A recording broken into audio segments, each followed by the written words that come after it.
ବନୀକରଣର ନିଆରା ପଦକ୍ଷେପ ମା' ପାଇଁ ଗଛଟିଏ।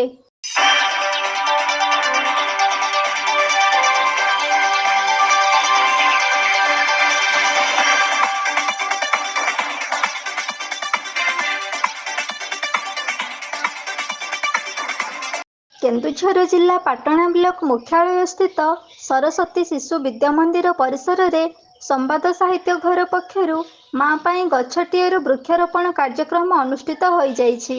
ଦୈନିକ ସମ୍ବାଦପତ୍ର ପାଟଣା ବ୍ଲକ ପ୍ରତିନିଧି ମହେଶ୍ୱର ପୃଷ୍ଟିଙ୍କ ଆବାହନ କ୍ରମେ ମୁଖ୍ୟ ଅତିଥି ବଡ଼ପାଟଣା ସରପଞ୍ଚ ବିନତି ବାନାରା, ସମ୍ମାନନୀୟ ଅତିଥି ସମିତି ସଭ୍ୟ ମୋହନ ସୁନ୍ଦର ମହାନ୍ତ, କ୍ରୀଡ଼ା ଶିକ୍ଷକ ଧର୍ମେନ୍ଦ୍ର କୁମାର ସାହୁ, ଅବସରପ୍ରାପ୍ତ ପ୍ରଧାନ ଶିକ୍ଷକ ଅର୍ଜୁନ ଚରଣ ମହାନ୍ତ, ସମ୍ବାଦ ସାହିତ୍ୟ ଘରର ସଭାପତି ରାହାସ ବିହାରୀ ପୃଷ୍ଟିଙ୍କ ସହିତ ଅନେକ ବୁଦ୍ଧିଜୀବୀ ଏବଂ ସାମାଜିକ କର୍ମୀ ଉପସ୍ଥିତ ରହିଥିଲେ।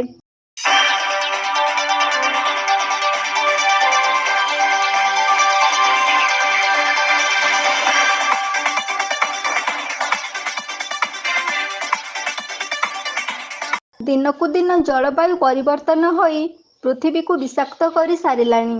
ପ୍ରଚଣ୍ଡ ଗରମ ସହିତ ବର୍ଷାର ଘୋର ଅଭାବ ଦେଖାଦେଇ ଜନଜୀବନକୁ ଅସ୍ତବ୍ୟସ୍ତ କରିସାରିଲାଣି। ଅହରହ ଗଛ କଟାଯିବା ଫଳରେ ଜଙ୍ଗଲ ଧ୍ୱଂସ ହୋଇ ପରିବେଶ ପାଉଁଶ ଗଦା ପାଲଟି ଯାଇଥିବା ବେଳେ ସବୁଜ ବନାନୀର ରଙ୍ଗ ଫିକା ପଡ଼ିଯାଇଛି। ଟାଙ୍ଗରା ଭୂଇଁର ଉତ୍ତପ୍ତ ବିଷାକ୍ତ ଗ୍ୟାସରେ ଅମ୍ଳଜାନ କମି କମି ଆସୁଛି। ପୃଥିବୀ ଧ୍ୱଂସର ଶେଷ ସମୟ ପାଖେଇ ଆସୁଥିବା ବେଳେ ତାହାର ଏକମାତ୍ର ବିକଳ୍ପ କେବଳ ବୃକ୍ଷରୋପଣ।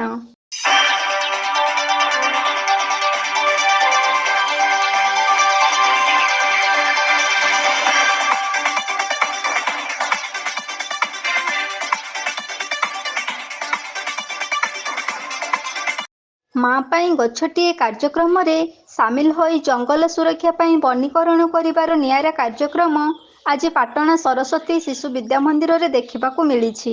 ବିଶେଷଜ୍ଞ ମତରେ ବୃକ୍ଷରୋପଣ କରିଲେ କେତେକାଂଶରେ ଜଳବାୟୁ ପରିବର୍ତ୍ତନକୁ ରୋକାଯାଇ ପାରିବ। ଏସବୁକୁ ଦୃଷ୍ଟିରେ ରଖି ମା' ପାଇଁ ଗଛଟିଏ କାର୍ଯ୍ୟକ୍ରମ କରି ପ୍ରଥମେ ଜଙ୍ଗଲ ସୁରକ୍ଷା କରିବା ପାଇଁ ଏକ ସଚେତନତା ବାର୍ତ୍ତା ସୃଷ୍ଟି କରିବା ନିହାତି ଆବଶ୍ୟକ।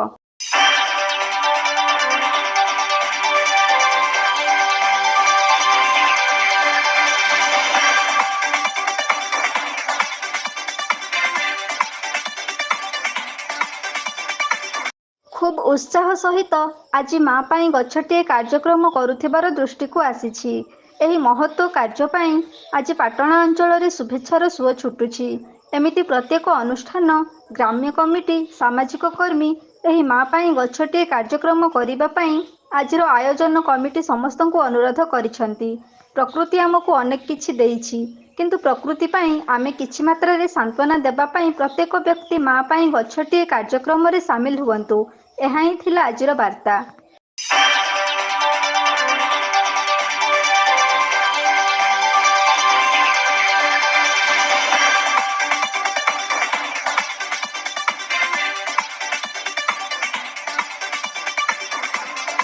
ପାଟଣାରୁ ଦେବାନନ୍ଦ ମହାନ୍ତଙ୍କ ରିପୋର୍ଟ, এবি ନ୍ୟୁଜ୍।